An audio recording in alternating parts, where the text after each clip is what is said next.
Hi, in this video I'm going to give some recommendations for which civilizations to play if you've never played Civilization 6 before. So these are the civilizations I think are best for a beginner. So I've chosen them according to several criteria. For example, do they have a specialized district? Do they have early game bonuses so that you can see results quickly?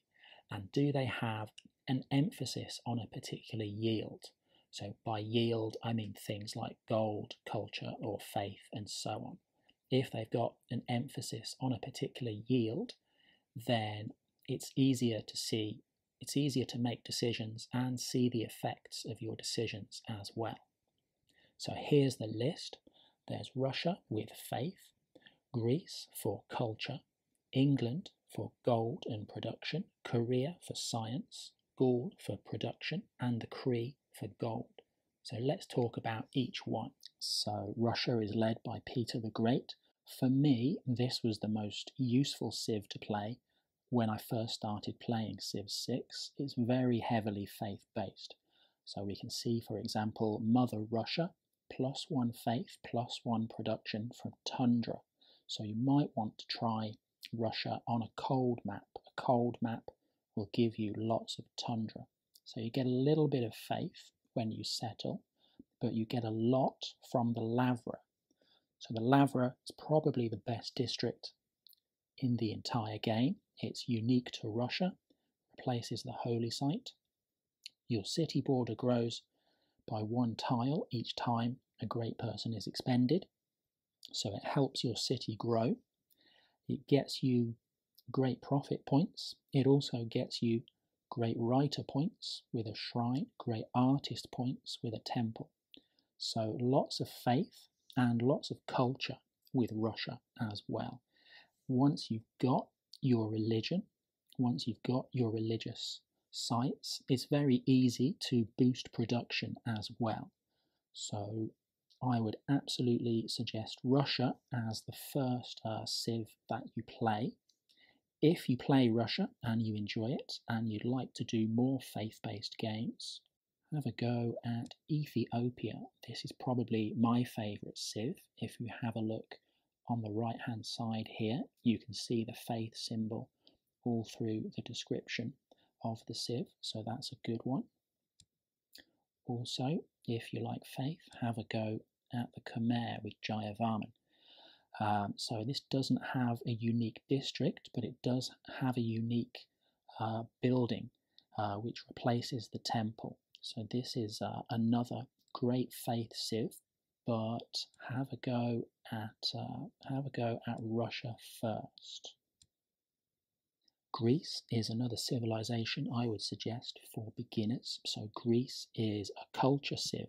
We can see the purple symbol down here, up here as well. So Greece has a specialised district, the Acropolis. This replaces the theatre square. It gives you culture bonuses depending on where you place it. You have 5% culture if you're suzerain of a city-state. That's if you're playing as Pericles. You also have an ancient era military unit that's very good in pairs. So Greece has 2 leaders. We have Pericles here. We also have Gorgo, who has a different leader ability. Combat victories provide culture equal to 50% of the strength of the defeated unit. And then she also has the same ancient era unit, the Hoplite and the Acropolis as well. So if you want a more active military culture game, you could have a go at Gorgo. If you enjoy culture games, you could have a go at Germany, specifically at Ludwig. So play Greece first if you like culture, then have a go at Ludwig, or you could have a go at France. Either of the versions of Catherine de' Medici are both quite culture focused.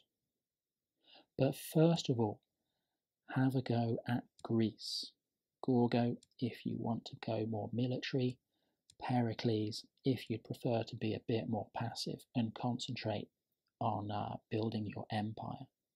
Gaul is a civilization that focuses on production. So we can see here it's got a specialized district called an oppidum. So this is unique to Gaul. Replaces the industrial zone, cheaper than the industrial zone. Lots of adjacency bonuses. So it's important how you physically place all your different districts. So 2% production, adjacency bonus from quarries and strategic resources. Up here we can see mines provide a minor adjacency bonus. So you get this district quite early, but you have to put some effort into thinking about where you're going to place it. Also with Gaul, they have an ancient era unit. Not sure how to pronounce that. It replaces the warrior.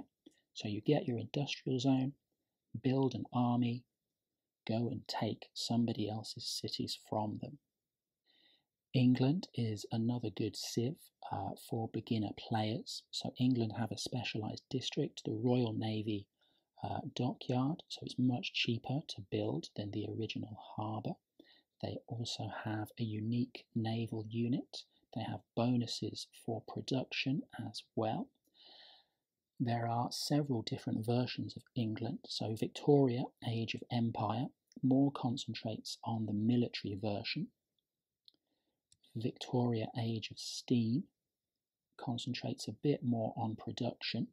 We also have Elizabeth I, who concentrates a bit more on trade and trade routes. Don't forget to build the Royal Navy dockyard. Also probably a good idea to add commercial hubs in there as well. So some civs, for example Mali or Germany, have two districts that work together to reach their potential, and I think England is a good civ to use to introduce yourself to that idea. So once you've experimented it and you start building your empire, don't forget to decide your victory type. Are you going to use your production for a science victory? Are you going to use your gold to buy lots of great works? If you enjoy playing England, another civ that has trade and naval bias is Portugal. Korea is a science-focused civilization. They have the So-Won special district, replaces the campus.